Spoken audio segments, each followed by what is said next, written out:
حضرت مریم اور حضرت عیسیٰ علیہ السلام کی ولادت۔ جب حضرت مریم 14 سال کی تھیں تو غسل کے لیے ایک ہی سلو میں گئیں۔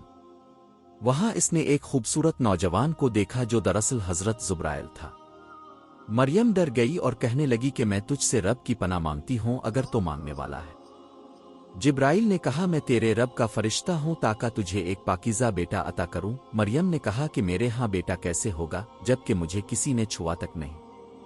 جبرائیل نے کہا یہ خدا کے لیے آسان ہے۔ خدا کے حکم سے مریم کی روح ان کے رحم میں پھونکی گئی۔ جب ولادت کا وقت آیا تو وہ بیت لحم کے قریب ایک کھجور کے درخت کے نیچے بیٹھ گئیں۔